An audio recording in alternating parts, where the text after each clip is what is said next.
So first we want to start out before I go into the details of exactly what happened here today. Unfortunately, we've had a loss of life of I don't know if it's a resident of Fort Worth or somebody visiting, but it does appear that this was an innocent bystander who was not involved in this incident. And as a police department, that's about the worst situation we can have right now. Also on top of that, we have an officer right now who's pretty distraught over what has happened. That being said, our thoughts, and we ask everybody in Fort Worth to keep that in mind in this incident. Again, this is a bad day for us. It's not something that we want. So that being said, what I can tell you about what happened today is we had an NPO, which is a neighborhood police officer. They work closely with the neighborhood, kind of address issues directed specifically in certain areas.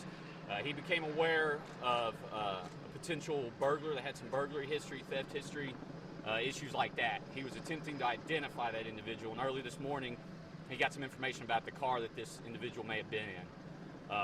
Later on, about 11 o'clock, he did see this vehicle. He initiated a traffic stop on that vehicle. What it was he had got behind the vehicle, and you got to remember he's in a marked patrol unit. That individual rolled through the red light in front of him, so that was a traffic violation he initially stopped him for. He initiated the traffic stop. That individual pulled over at first, opened up his car door, looked at our officer who was in full police uniform, shut the door, and drove off at a high rate of speed. That initial officer lost sight of the vehicle. Another officer who was in the area came across this vehicle, and there was a pursuit that was still initiated. Now, I can tell you we do not yet know how far behind the officer was from this individual that was running, but he was traveling at a high rate of speed. He ended up coming south on Main Street at a high rate of speed and struck all these vehicles, and that's what you're seeing here. Looks like there were 7 vehicles total involved. Officers found out later that the vehicle that they were in is a stolen vehicle as well. The vehicles, let me give you a breakdown of what it appears we've got. Is there were 2 unoccupied vehicles, which were a blue Tahoe and a silver Miata. There was a silver Jeep that you're seeing that had 1 deceased female, and 1 male that was in that vehicle was also transported. There was a white truck, which was the vehicle that was stolen that our suspects were in. All 3 of them were transported, which was 1 male and 2 females, so that male suspect is in custody. There's a red Jeep that had 1 male in it that was not transported to the hospital. There is a red Elantra that had 1 male that was not transported. And there is a white Nissan SUV that had 1 female that was not transported. Again, what you're seeing here is our traffic investigation is looking. All our policies are evaluated as in any pursuit and any use of force that does happen. That's completely standard procedure. And again, I want to stress it's very early in the investigation, so a lot of your questions I may not be able to answer right now. But again, I want to go back to there was a loss of life out here that was not involved in this incident, and that's something that we take very seriously, and the Fort Worth Police Department absolutely does not take that lightly, and we're hurting along with the family probably is right now as well. Chris, what neighborhood did this investigation start? How far away was it from the scene that we're looking at? I can tell you the red light that he ran was at Terminal and Blue Mound. Now, how close into that intersection that the officer recognized that vehicle, I don't know, but I can tell you that's where the initial traffic violation was, and that's where he attempted to initiate the traffic stop. Were all these cars parked, that stopped at a red light? We're not sure if they were driving or if they were at the red light. It does look like they were at the light, though, so we're trying to figure out if they were stopped or not when they were hit. So that car has a baby seat on the sidewalk. Is there a child involved? I have not been informed of any child. I don't know where that child seat would have come from. I don't know if it was even in that vehicle or inside one of the parked vehicles, because we do have so many vehicles out here, but I have not been told that there was any child, only the descriptions that I gave you. Can you go over what the department's chase policy is? Because I know in the past it's been fairly strict. Yeah, I can't quote the exact policy right now. I do believe our pursuit policy is online, so you'll probably have access to that. Again, I'm trying to get y'all some early details. That'll be something for down the road. When I give an update, maybe I can answer a little bit more of those questions, but we do have a pursuit policy that's in place, and that's what's going to be looked into as part of the investigation. That happens with any pursuit. If we have a pursuit that just goes 2 blocks at a high rate of speed and somebody bails out, at that point we would still be doing the same investigation we're doing right now, and that will be subject to that same review. Was the police unit involved in the crash at all? No police vehicles were damaged, and that's why I'm stressing we don't know that our vehicle was even close to the subject because he was traveling at a high rate of speed. That's what they're going to have to determine, how far back our officer was when the wreck actually happened. Have you got any speed estimates from witnesses? No, I've just been told high rate of speed, and as you can see by the damage, they were clearly traveling very quickly. So this guy was not involved in an active burglary. He was being sought as a suspect. There had been some crime in the area. He had been identified.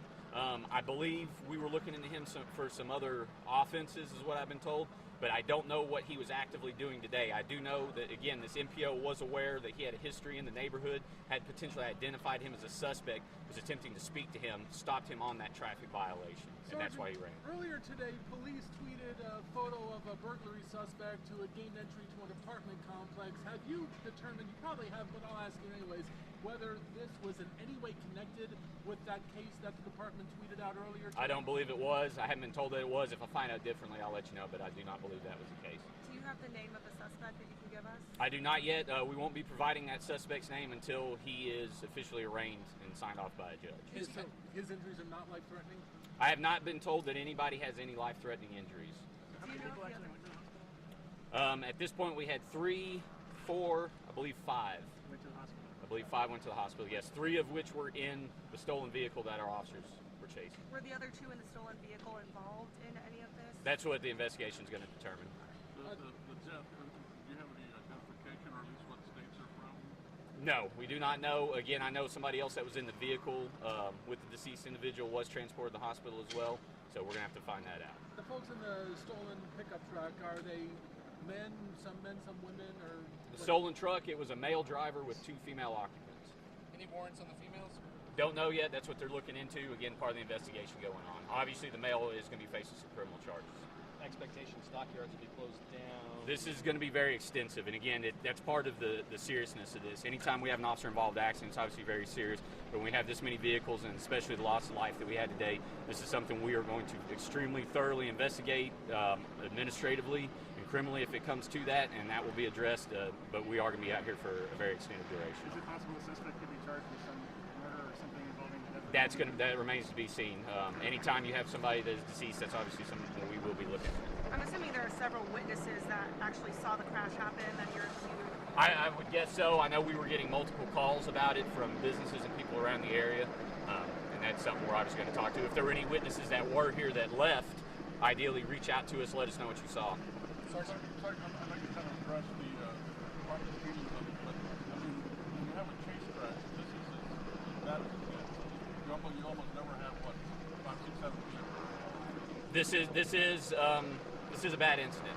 I'm not going to say it's not. It is, and we realize that, and that's why we're taking it seriously. And again, right now, our primary concern is with the family right now. Sergeant, any weapons or drugs or alcohol found in the suspect vehicle? I don't know. They haven't gone through all the vehicles yet because it is an active scene. They'll start processing outwards and start working inwards.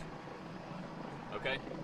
If we have any more updates, we're going to be out here for a little while. We'll be probably updating from here. If we need to relocate you, we'll let you know. We're going to be out here.